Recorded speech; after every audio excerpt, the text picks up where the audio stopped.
Hey everybody, I know I've been getting so many questions from the Fasting Transformation Summit, and I just want to thank you guys for all of your involvement. I've been checking the feed, the live feed, and all the different questions that people have been asking, and I just, I'm so thankful that you guys have taken the time to be a part of our Fasting Transformation Summit.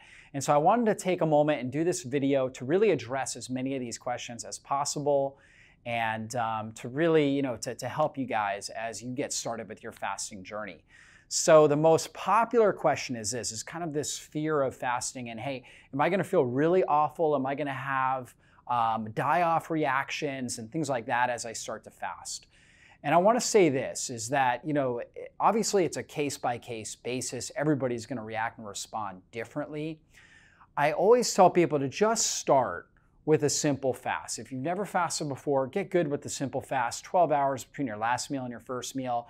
Drink water when you first wake up in the morning, 8 to 16 ounces of water or more, when you first wake up. And then just kind of see how your body feels as you get going here, as you get going with your day.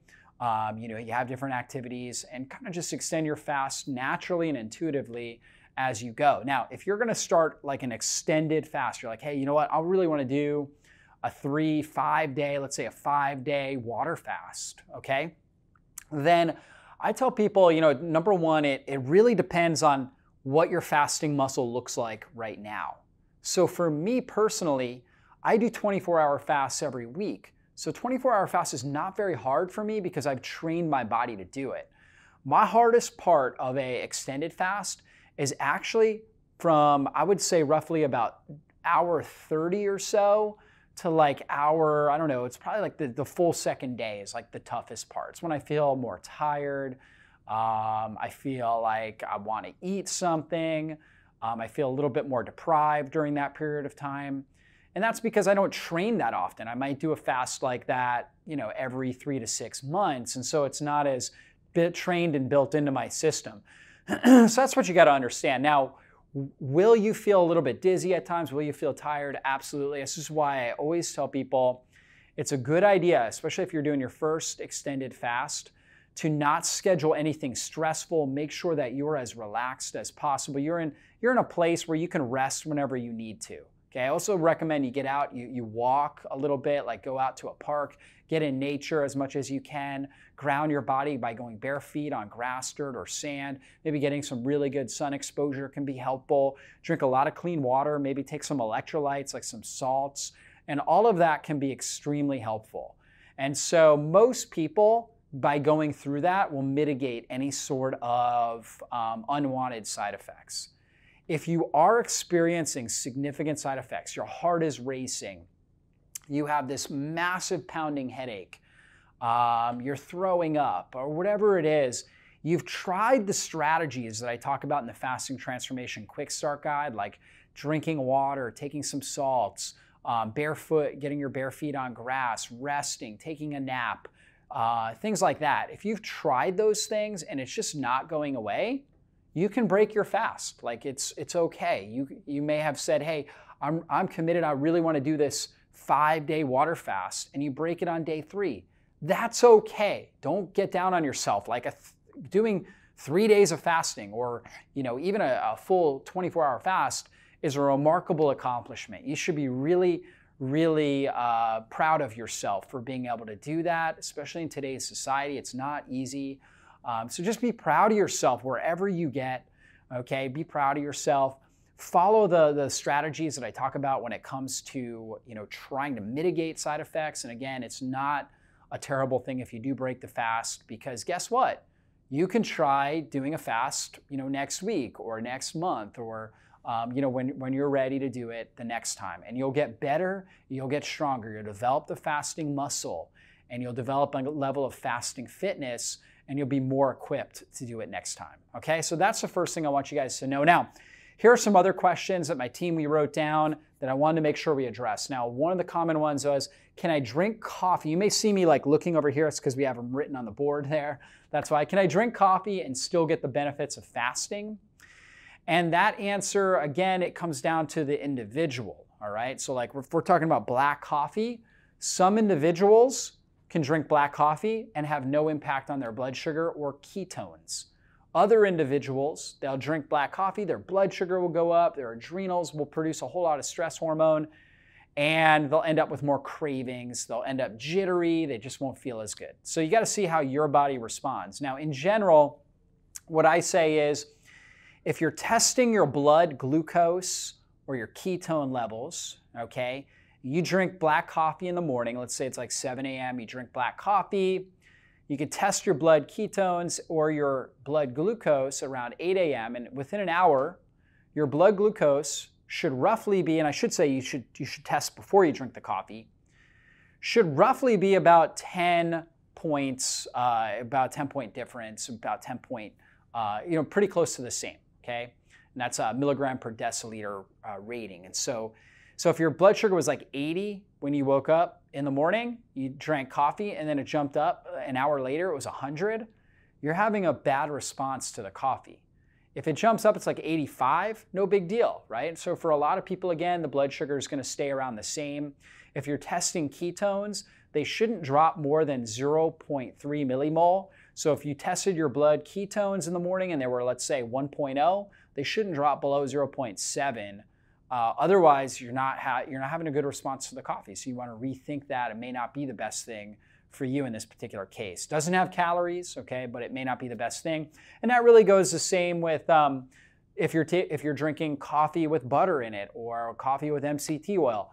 You can always test these things. Do a pre and post blood sugar or ketone analysis, looking at blood sugar or blood ketones to see what sort of impact that has had on it. And that will let you know how you respond to it. So really good question. What I find is that most people do fine with coffee, but there are some people that they're slower metabolizers. So the coffee can oftentimes cause more of a reaction, or sometimes they have a sensitivity. So an inflammatory reaction that occurs when they consume it. Now, the second question, can someone take in any calories on a fast and still get the benefits? Oh, this is such a good question. Okay, in general, research has shown that when you go periods of time consuming less than 25% of your calorie needs, you can get significant benefits, much of the same benefits that you can get from a straight water fast. Maybe not all of them. I'm definitely partial when you want to get the maximal benefits to doing a water fast, maybe water and salt. However, you're going to get a lot of the benefits. In fact, Walter Longo and the researchers at University of Southern California, they have actually shown using the fasting mimicking diet, which is anywhere from 800 to 1100 calories. Now, 25% of our calorie needs is usually 400 to 600. So 800 to 1100 is more like 50% of our calorie needs. They have shown incredible research or incredible breakthroughs with autophagy, with stem cell regeneration, with preventing chronic disease, with weight loss, with improving insulin sensitivity by doing a calorie-restricted diet, roughly about 50% of our calorie needs. Again, for their program, it's 800 to 1100 calories for 5 straight consecutive days. So can you consume calories and get the benefits? You absolutely can. And this is very empowering, because if you're like, hey, a water fast seems intimidating, try doing like a bone broth fast, or do the fasting mimicking diet from Prolon that you can check out as well, or do a green juice fast, or do a smoothie fast, or something like that where you're just consuming less calories and you're still going to get a lot of the benefits. You're going to take stress off the gut. You're going to really help your body. So that is really empowering. You don't necessarily need a strict water fast. If you're fasting muscles, your fasting fitness isn't ready for that, or just intuitively you don't think that you want to do that yet, that's okay. You can get started with a different style of fast. A lot of people do well with a bone broth fast to start, or maybe a green juice fast, whether you're using like a greens powder or you're actually juicing real greens in a juicer or like a Vitamix or something like that. That's going to be lower calories. If you replace a meal, one of your meals, your breakfast, let's say, with a big green juice, you're going to have a lot less calories than you would if you ate oatmeal or something like that. So you're going to get a lot of those benefits. You could do bone broth throughout the day or for multiple days and get a lot of the benefits. So again, doesn't have to be water fast. I think water fast is kind of like, the top level, the platinum level, okay? But you know what? You can do one of these other fasts and get tremendous benefits and really help heal and restore your body. So don't be concerned that you just have to do a water fast or you can't consume any calories. A lot of people feel good. They'll have like a fatty coffee where they've got coffee with MCT oil and grass-fed butter in the morning, and they feel really good. I do that sometimes. And they feel really good, really, really productive. And they took in some calories, but they're still getting a lot of the benefits of fasting. So again, is it okay to consume calories? Yes. The whole goal here is to rethink the way you're looking at food, to rethink the way that you're consuming food, and start to extend the amount of time where you are going without food or going with very minimal amount of food, okay? So that's really the goal here. Now, let's see, the next question is, can I do an extended fast while on my medications? Okay, it's a great question. And there are certain medications that can interfere with your ability to do like a long fast, like a 2+ day water fast. And that would be things like diabetes medication, steroid medications can impact it, some heart medications. So it's always advisable to talk with your prescribing doctor, have a conversation with them. If you have a functional health doctor as well, or a functional health practitioner, you can converse with them as well and kind of create a team to help you. And that's always advisable. What I tell people is this: a simple fast, 12 hours between your last meal and your first meal. Really safe, okay? Honestly, it's really safe for just about everybody. So that's a great approach. Honestly, like, even my wife, when she was pregnant, when she was 9 months pregnant, consuming a lot of calories to restore the baby, even when we had twins, was oftentimes doing a 12-hour like overnight fast because she was resting during that period of time. So you can still consume a tremendous amount of calories in the 12 hours that you do eat. And even young children will fast for 12 hours easily because they're sleeping overnight. Like my kids will finish dinner at 6 p.m., you know what? And then they oftentimes won't eat breakfast till like 8:30 or something like that. And so most people can do a simple fast at 12 hours overnight, fairly easily. There are certain cases where, we may not recommend it, like a severe cancer, cachexia, where somebody is really wasting away quickly. We might want to do, a good form of liquid nutrition every hour or two to just get nutrients into their body. But again, that's a very rare exception. Obviously, newborns, they're going to be nursing, continuously, so they wouldn't be able to do it either. Okay, but that actually brings me to one of the other questions, which is, can I fast if I'm nursing a child? Okay, and that's important too, because I find most nursing women have no problem doing a 12-hour fast as long as they consume a lot of calories during the 12 hours that they're eating. So if they start eating at, let's say, 8 a.m. in the morning, finish eating by 8 p.m., they need to consume a really good amount of calories. They need to eat till they're really satiated during that period of time. That's extremely important. But if they do that, then they can, it's not like they need a midnight snack, right? Or they don't need to wake up at 5 a.m. to eat. They typically can fast overnight, that 12 hours. And that's really powerful because it allows the gut to heal. It allows the liver to go through a complete blood cleansing cycle, just takes stress off our system. So I think that that's really important. Obviously, newborns, they need to be nursing every several hours. So, they're not going to do it, but that's more of like how nature works. I guess how God designed us. So we don't concern ourselves with that. But, most nursing women can certainly do a 12-hour fast. Beyond that, it's a case-by-case basis. Now, what I tell people is this: if you are somebody who is when it comes to nursing, what I found out when we had kids is that some women are under producers. They just don't produce that much milk. It's very hard for them to produce milk. Other women produce way more milk than they need to. They need to be pumping. They're producing all this extra milk. And then other women are like right in the middle. So if you are in the middle or an underproducer, then I would be careful. I would really just watch your milk supply. So if you try to do a 16 or an 18-hour fast, I would try to just watch your milk supply. If you see it diminishing, you see your milk production really dropping, even though you're following all the strategies we talk about, how to do a fast successfully, and you're doing this 16 to 18-hour fast, then I would not do that, okay? You wanna do whatever you can to be able to produce the breast milk you need for the short period of time, maybe up to like a year or two that your child is nursing. Most women are, should definitely be breastfeeding for the first 6 months of life. And if you can do it for a year, 2 years, that's even better, okay? So it's a short period of time overall, and that may not be the best time for you to do longer fasts. You could do that obviously when the kids are older. And so if you're an overproducer, okay, you're somebody that's producing a lot of milk, then you really shouldn't have an issue, okay? Because when we're in a time of famine, right, or the body senses we're in a time of famine, like we're going periods of time without food, it's really great for reducing inflammation and all the other benefits that we talk about, stimulating genetic repair mechanisms and stem cells, and helping reduce chronic disease and all these great benefits. However, it's not a really good time for reproducing and and creating breast milk to feed another human being. And so the body may start to reduce breast milk production. If you're an overproducer, it's no big deal because you're already producing so much. So you should definitely be able to get the benefits of fasting and be nursing.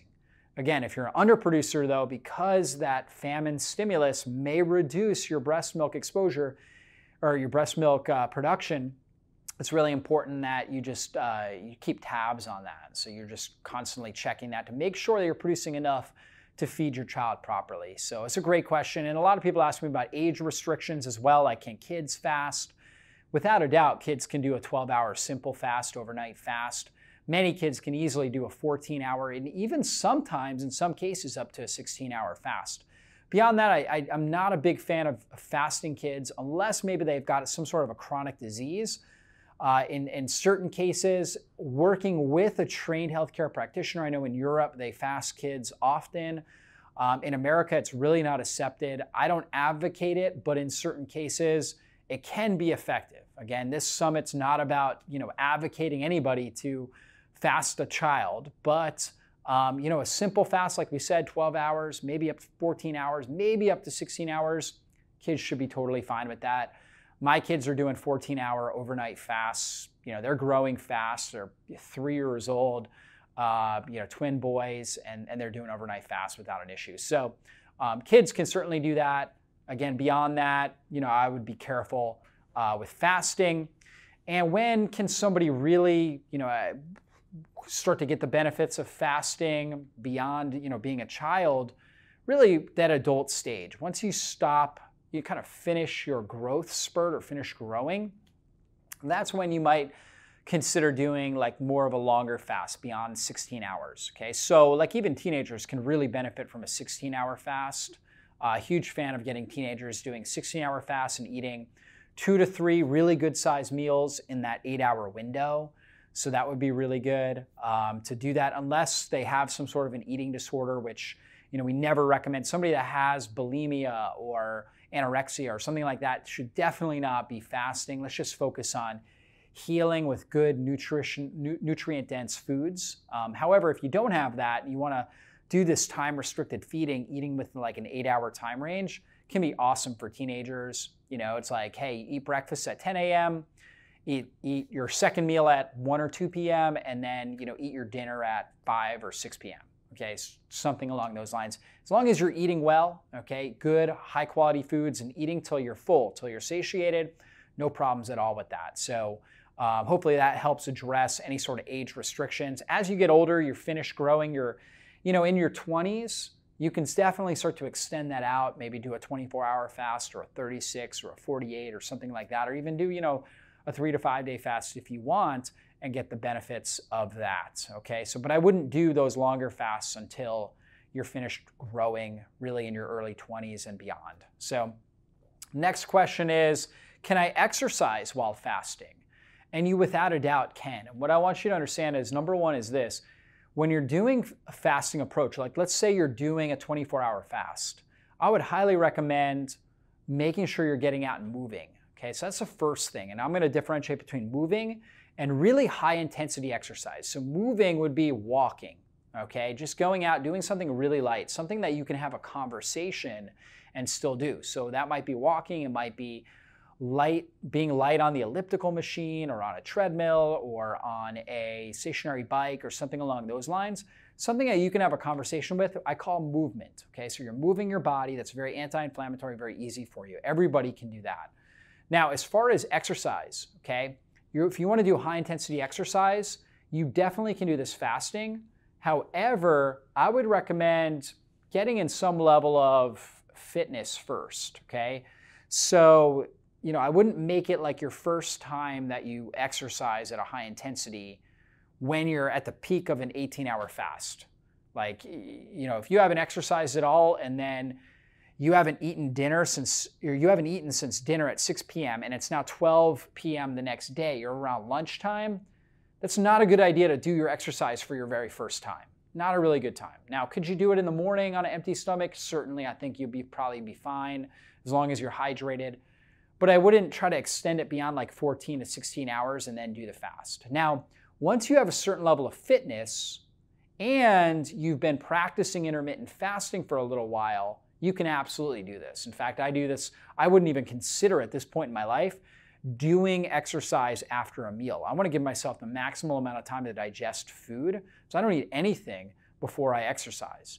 And I will often exercise on 16, 18-hour fasts, 24-hour fasts I exercise. I even did a 4-day fast, and I was actually gonna do a 5th day, but on the 4th day in the afternoon, it was like my intuition was just saying, I need to work out, I need to lift weights. Like my muscles were just calling to me, I need to lift weights. And I went and worked out, and I thought at first, well, I'm just gonna take it really light because I haven't eaten in 4 days. I'm probably gonna be weak, I don't wanna hurt myself here. So I started going light, and it was like I just felt this massive rush of energy and this strength. And I ended up being just as strong, if not stronger, than my normal workouts. Worked out really at a really high intensity. And after the workout, I wasn't even hungry, okay? But that was unique because I've developed these fasting muscles. I've been doing this for a while, okay? It's like trying to train with an elite fitness guru. It's like you're not gonna train at that level until you've been doing this for at least, a good period of time. So don't expect something like that right away. But as you start to fast, doing intermittent fasting, as you train your body with high intensity exercise, you can absolutely do it. In fact, your body will crave it. You will absolutely love it. And you're gonna get the best results when it comes to boosting human growth hormone and stimulating cellular autophagy and stem cells when you work out at a peak of your fast. So let's say you finish eating lunch at 12 o'clock or let's say 1 o'clock on Monday, and then you do a 24-hour fast where you're just drinking lots of water, maybe some coffee or herbal teas or something like that you could do, maybe even like a fat fuel coffee where you do bulletproof coffee, like you do MCT oil or something like that in the morning the next day. But then you wait until about lunchtime the next day, 12, 1 o'clock, and then you train your body. You're gonna stimulate so much growth hormone, so much autophagy, you get a huge rush of this genetic repair that takes place when you do that. It's absolutely incredible when you're able to do that and you've built up the level of stress resiliency in your body to be able to handle that. Make sure you're well hydrated, make sure you've got minerals if you need it. Okay, that can be helpful. Sometimes things like exogenous ketones can be really helpful and really resourceful. I actually even created a product called Keto Edge, okay, that really helps people with this that want to get these benefits, right? And really provides electrolytes, provides exogenous ketones, different things like that can really support your body when you try to get these benefits and train at a high level in a fasted state. So these are all things that you can do. But the general answer is you can absolutely work out and work out at a high intensity in a fasted state. However, just like I've been saying throughout this whole summit, fasting is a muscle. It's going to be uncomfortable at first. Just like exercise, when we first start training, it's uncomfortable. So I would make sure you built up a certain level of fasting muscle before you start to try to implement high intensity exercise in an extended fast or like a 16+ hour fasted state. So hopefully that was helpful. Hopefully that helped explain that question for you guys. Now, another question, how long can I fast and it still be safe? A lot of the speakers have talked about the benefits of doing 4 or 5 day fasts. We've had people talking about things like 18-day fasts and whatnot, doing water fasts for this long. Okay, so how long can you do it and it be safe? It's really just dependent upon you. The better you've built up your fasting muscles, the better off you're gonna be. I know, one of my first clients that I worked with in my health clinic, he had severe debilitating ulcerative colitis to where, he couldn't work, he couldn't go to school, he would have blood and mucus and pus coming out every time he went to the bathroom, which was typically like 15 times a day. Just really couldn't function. And I got him fasting, and he and I just talked about it. We talked about this idea, and he started fasting, and he said after the first day, he said it was the best he had felt in over a decade, over 10 years. Okay, and then he just continued the fast. And at this time, I didn't understand, like, okay, how long can somebody fast? And he just kept going. I said, well, you maybe try a 3-day, maybe try a 5-day. And he kept going. He was like, I just feel so good. I'm afraid to eat. I don't even want to eat. I just feel so good. It's the best I've felt in a long time. And he kept on going. And whenever I'd see him, he looked better and better and better. Around, I would say, day 12 or so, I definitely started seeing pretty significant weight loss, but he felt so good and his energy was better that he wanted to continue to go. Okay, and so he just kept on going. He ended up breaking it on day 40. So he actually did a 40-day water fast. And he had dropped down, he's pretty tall, he's 6 foot tall. He had actually dropped from about 130 pounds, which he was already very, very thin because of the ulcerative colitis. He actually went and he dropped down, I think he was like, 112 pounds or something like that.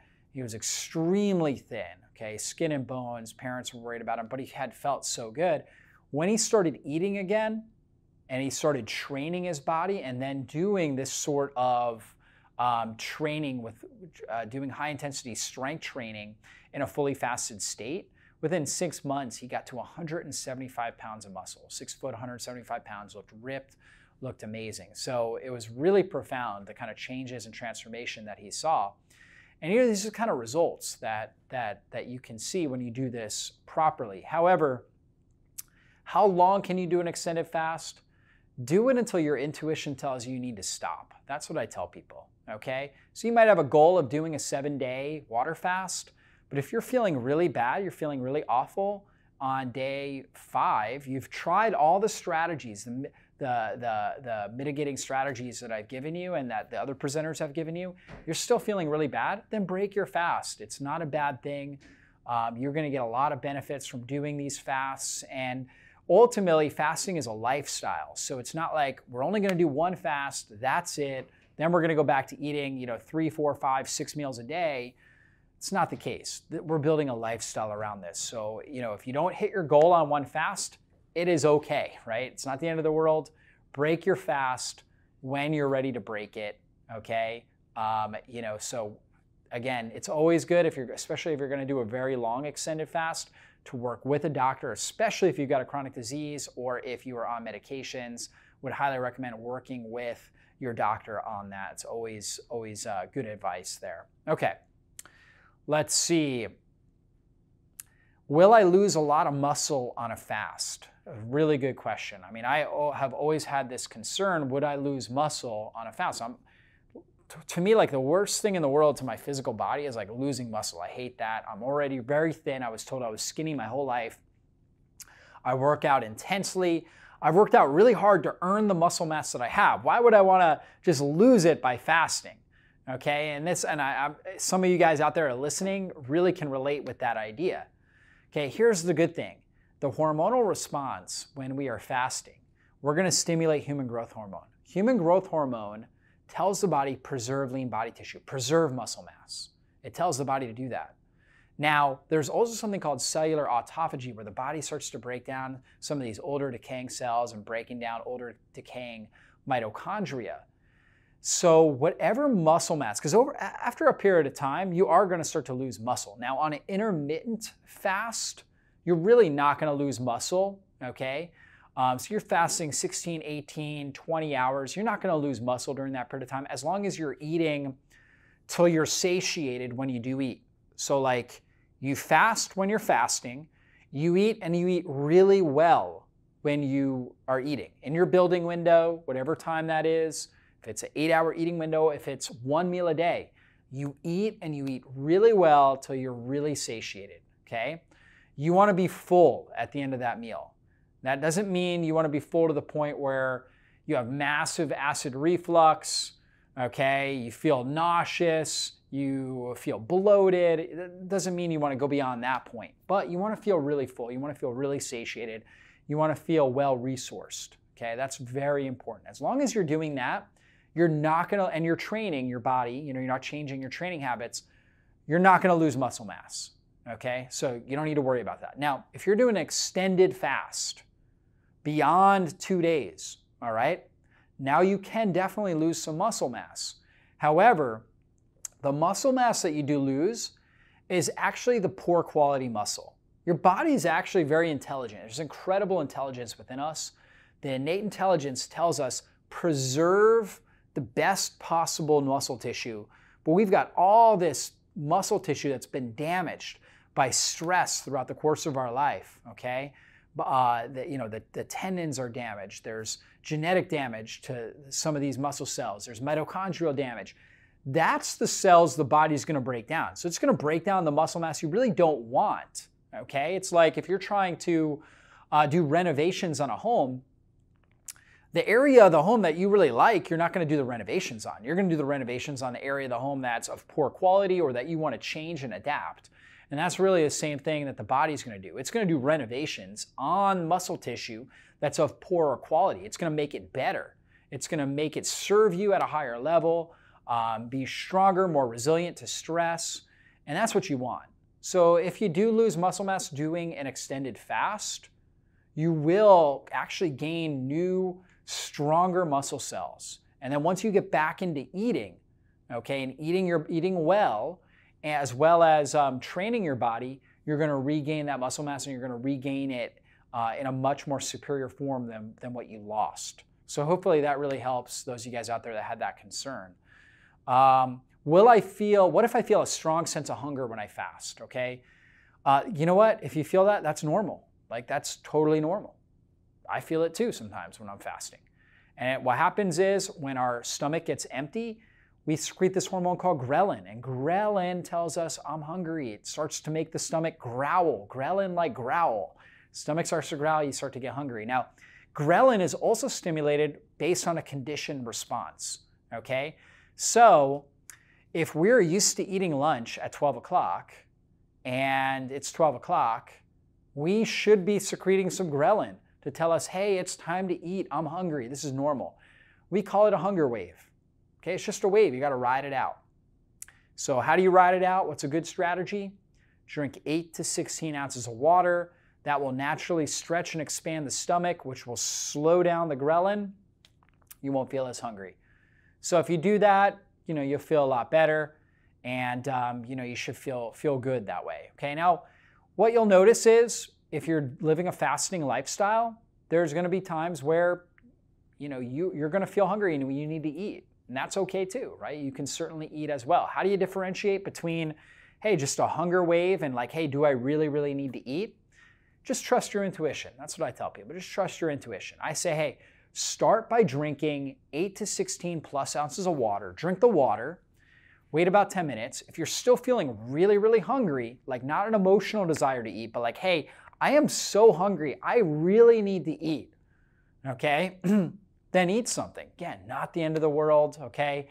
As you start to stretch your fasting muscle and you train it, you'll get better and better. Fasting will be just something that just comes that much more natural to you. We're looking at the long picture, the lifestyle approach to this. You want this to be a lifestyle, not just, hey, I'm gonna try it for a very short period of time in my life and that's it. You wanna create a lifestyle around it. And so, if you're really hungry, then break your fast and eat, okay? That's what I tell people.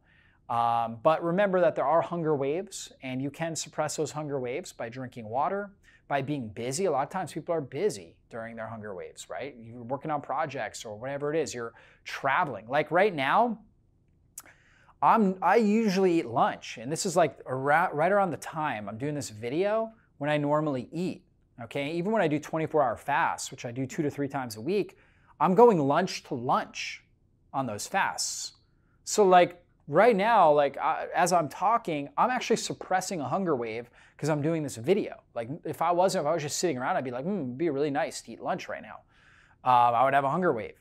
But because I'm doing this video, it's got me busy. I obviously can't eat. I'm talking right here to you guys. So because of that, it's suppressing it. And then what will happen is, because I suppress the hunger wave during the period of time when I normally would eat, after that's done, I lose that strong hunger wave. Now, would I still have like an emotional little, hey, yeah, I might want to eat? Yeah, but it's not a real strong hunger wave. So sometimes just being busy during your hunger wave is really helpful. A lot of people find that helps support their body. Now, if you feel really tired, some people have this other response where they just feel really, really tired at times when they're fasting. And if that's you, rest. That's why I say, hey, if you're doing fasting, you're just getting going, it's a really good idea to don't schedule yourself so stressful, okay? You know yourself. For some of you guys, you actually need a busy day, all right, in order to suppress the hunger waves. For others of you, all that busyness and stress will actually just overwhelm you. You feel really exhausted, you feel dizzy, you'll have headaches, you'll have problems. For those of you on this end of the spectrum that experience that, don't schedule a stressful day. Instead, schedule relaxation. Maybe go to the spa. You know, I tell people, hey, if you're gonna do an extended fast, let's say it costs you, I don't know, $30 a day of eating, okay? So you would normally spend $30 a day, and over the course of 5 days, you're trying to do a 5-day fast, it's $150 a day. Obviously, you're not eating, so now you got $150, okay? With that $150, you could take that and go get 1 or 2 massages or whatever, you know, the massages cost. Go to the spa, right, on one of those days. You got that extra money, go reinvest it into yourself. That's relaxation, stress, reduces stress on your body, okay? And, you know, schedule that spa treatment right at a time when you would normally really eat a meal, okay? So oftentimes like day 1 or day 2 is actually one of the best times to schedule that spa treatment, because that's gonna help you move through those hunger waves. By the time you get to day 4, it's like your hunger cravings have been so suppressed that you really don't notice it. It's actually much easier to go to a 5th day by the time you get to day 4. Those first 3 days can be the toughest. If you're fat adapted or keto adapted before you get started with a fast, then it's easier. Usually by day 3, you're feeling really good. Okay, for me, day 2 is the hardest. Day 2 is the hardest. Day 2 is when I schedule the spa treatment, okay? Maybe 2 of them, right? To really help me out, okay? And so that can be really, really helpful. It's just kind of scheduling something during those periods of time. So if you're somebody that, you know, does well when you're busy, you know, and that can help you suppress the hunger waves, then get yourself busy. That usually works good for me. If you're somebody that gets really tired, okay, when you're fasting, then schedule a nap, schedule relaxation, okay, schedule meditation, schedule a spa treatment. You know, schedule something like that that's just really, really just light and easy on you, and that will help you be able to go through the fast successfully. When do I know it is time to break a fast? Okay, you know it's time to break a fast if you're feeling really, really awful. You've done all the mitigating strategies, drank the water, you tried the spa treatment, you know, tried taking a nap, you did the salts, you did these types of things we talked about, you're just not feeling good, you're feeling run down, break the fast. Again, I've been saying this throughout this whole talk, is that it's a lifestyle approach. You don't necessarily always have to muscle yourself through it. It's about, you know, sometimes it's about finesse and kind of getting a little bit better each and every day. Get a little bit better, right? So this month I'm a little bit better at fasting than I was last month, right? You're developing that fasting muscle because you're in it for the long game. This is a lifestyle. It's something you're going to be practicing and applying, whether it's like an intermittent fast or occasional extended fasts. You're going to be doing this on a regular basis. How often can you do extended fasts? Really depends. For people with chronic disease, I try to have them do like a 3 to 5, sometimes a 7-day fast every 4 to 6 weeks. They've got a chronic disease and they're highly motivated, I might try to do that. For somebody else, like somebody lean like me, I might do 1 to 2 a year. Like I don't need to do as much. I'm lean, I've done this a lot. I'm practicing intermittent fasting on a regular basis. I don't need to do as much. And so I actually listen to my intuition. Like if I'm feeling like I'm getting a fever or flu or a sinus infection, that's how I started my last fast, was I just felt really awful. I actually had a stomach flu and I was throwing up and I couldn't keep anything down. And so I was like, okay, well, I'm fasting until I feel better. And by the time I felt better, it was day 3, I felt better. I'm like, I'm just gonna keep this thing going because I wanna make sure I don't get sick again. And I ended up on day 4, like I was saying, feeling so good I needed to go lift weights, right? So the first 2 days were actually a dry fast where I couldn't even get water down. Dry fasting has a lot of great health benefits as well. I don't advocate it unless you're working with a health practitioner. Dry fast means you're not drinking water, okay? No water, no food, right? So I don't advocate that unless you're working with a trained healthcare practitioner. It's more dangerous, but it can have tremendous health benefits that you can actually stimulate 3 times the amount of autophagy. Basically, like if you do a day of dry fasting, you stimulate 3 times the amount of autophagy that you would with a day of water fasting, because your body's breaking down the cells to get water. It needs water, so it's pulling water out of the cells. So you're getting more autophagy, more cell cleansing.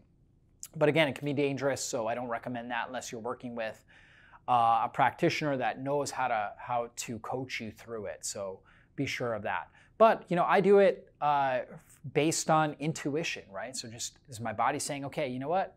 I think now is a good time, right? Now is a good time to do this. So what I tell people is, hey, intermittent fasting, pick your intermittent fasting strategies. And we give you a lot of information in the summit and in the quick start guide. Pick your strategy that you like, okay? Practice that on a daily basis. And then you may try your hand at, a extended fast, maybe once every 3 months, maybe once every 6 months, maybe once every year. If you're trying to lose a lot of weight, you might want to do it a little bit more often. If you're not trying to lose weight like me, you're really lean, okay, then do it less often, right? And you're going to get great benefits from that. And then the last question is fasting harder the older you get? My answer to that is yes and no, okay?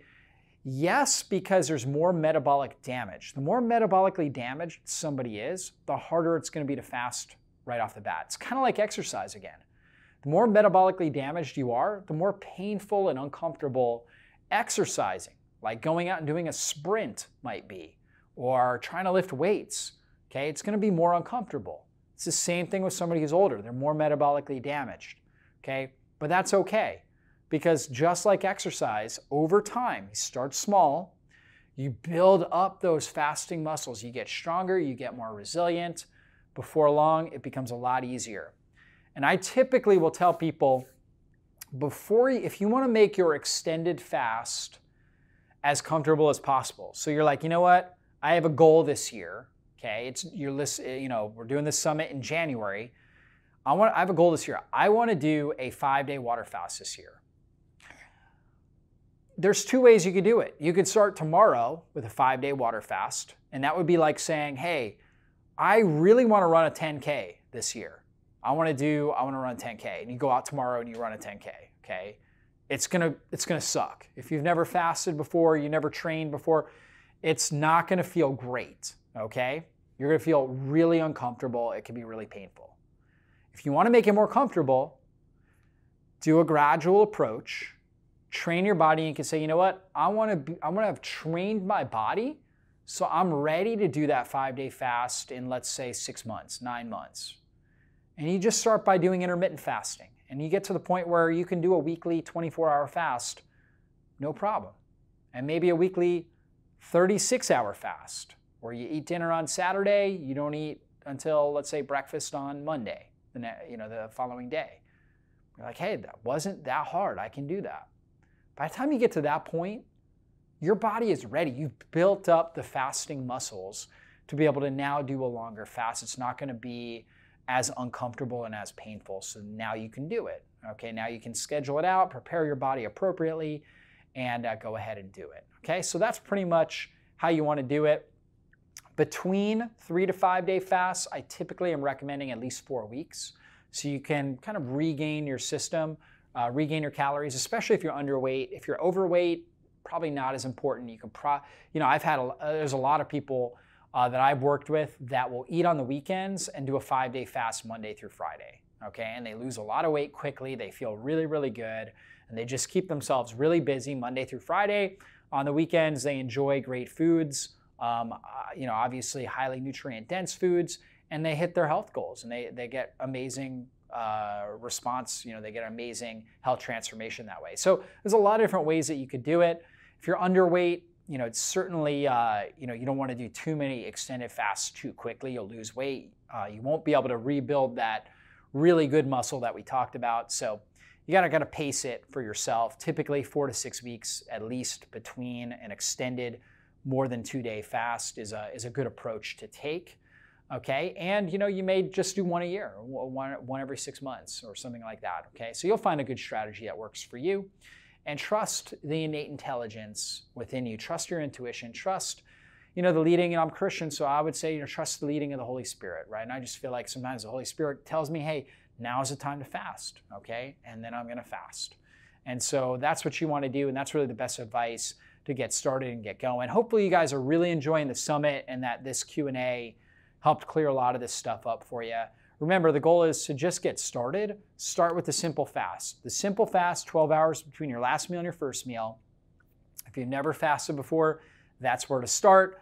If you're already doing that, maybe bump it up to the 14 hours between your last meal and your first meal. That's like going out and taking a walk around your block, right? Not extremely stressful, but it gets your body moving, gets you moving in the right direction. And that might be just enough for you right now, okay? And then as you get stronger, you're gonna be able to handle a little bit more. Now, instead of just walking around your block, you're doing little intervals where you do like a little 10-second jog, right? Or something along those lines. And that's kind of like pushing it up to that 16-hour fast. And then you'll see the strategy that's going to work best for you. Oh, one final question. A lot of people ask me, is fasting bad for women? Okay, and we addressed that in the summit, several great interviews on that. Marcel Pick, Dr. Michelle Sands, Dr. Naomi Whittle, a lot of great speakers talk about that. So be sure to check out those interviews. Women can absolutely fast.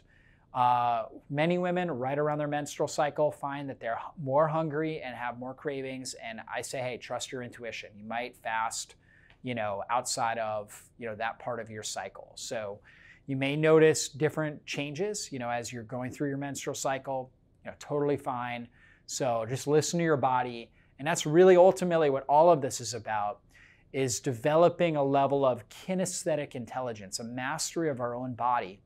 And the messages our body gives us. And I think fasting helps clue us into that better than anything else.